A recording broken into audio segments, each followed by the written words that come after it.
Welcome back to another session in Pastoral Ministry 401. This is Steve Goode, your instructor.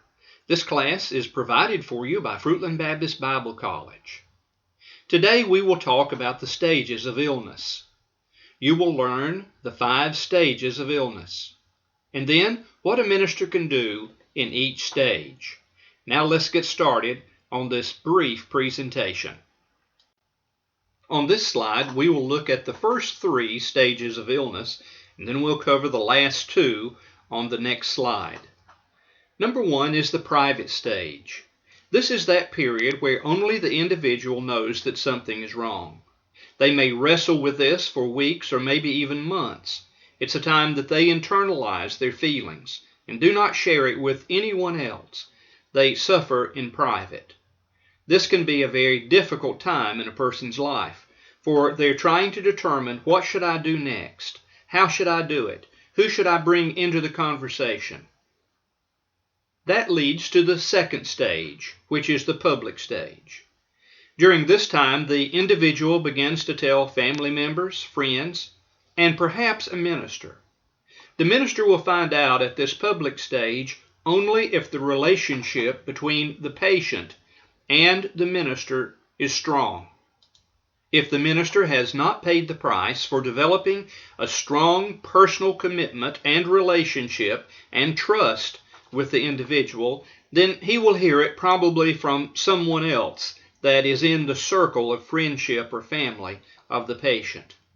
And then number 3 is the testing and diagnostic stage.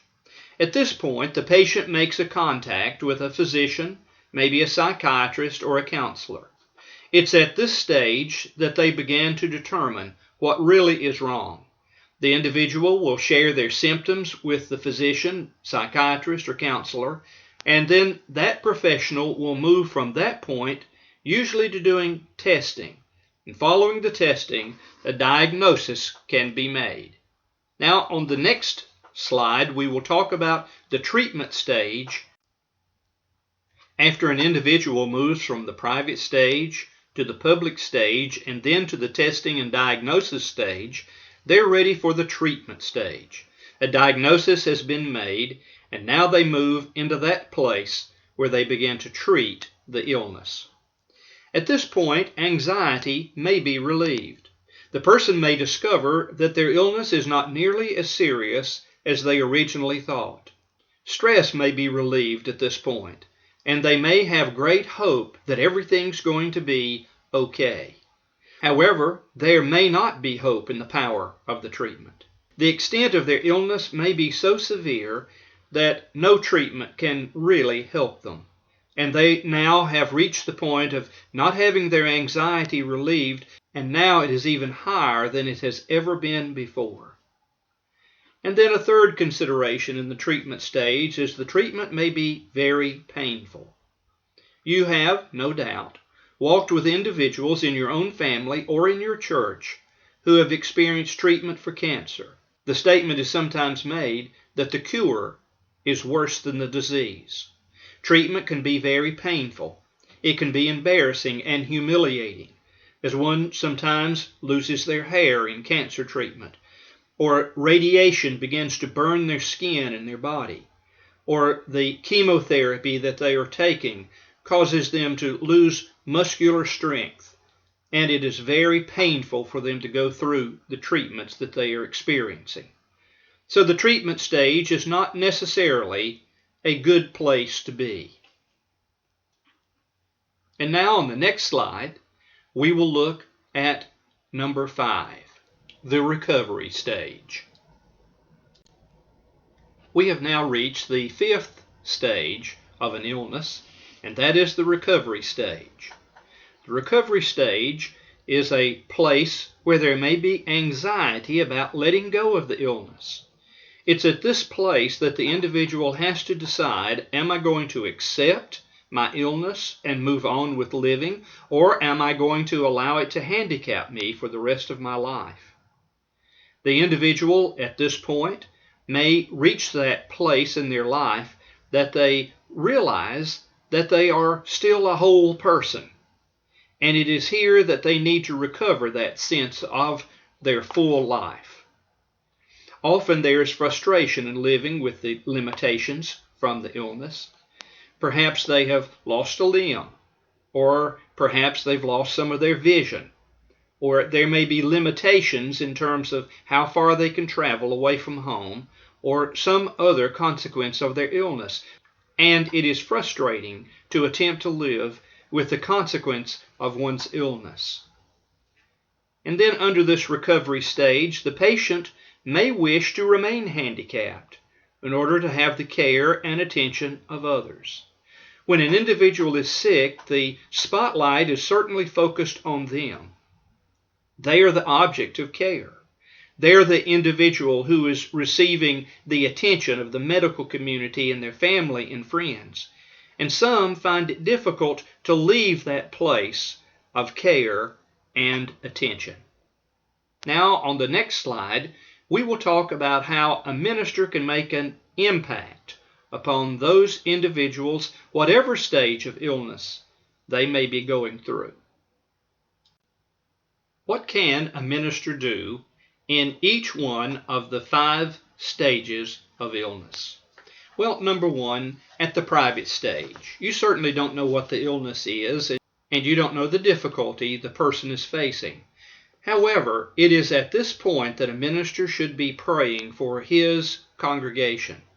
It was always my practice to pray for every member of the church I served every week.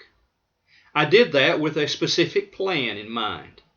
I often would go into the sanctuary and kneel at the altar and there pray for each person by name. Now, I had an advantage. That advantage was we had a deacon care group ministry that provided for me a report every week on every person in our church. Our deacons were involved in a ministry that used care group leaders. The care group leaders would call every member of their Sunday school class, and then our deacons would meet with those care group leaders to see what the needs of those members were, and then I would receive a copy of that report.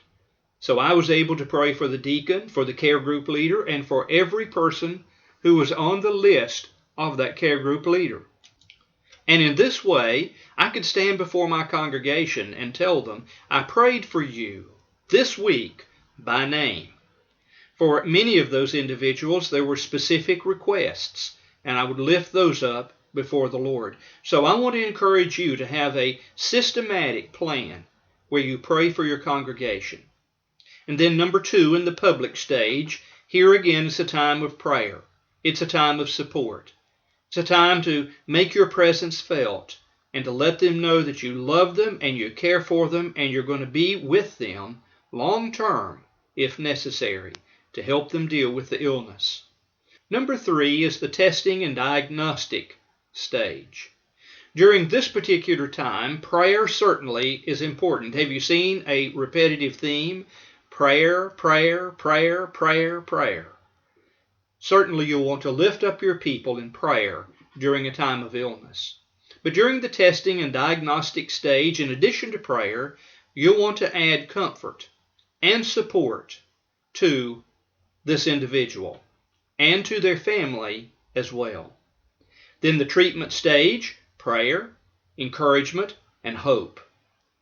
Every person needs to hold on to hope, no matter how bleak the circumstances may be.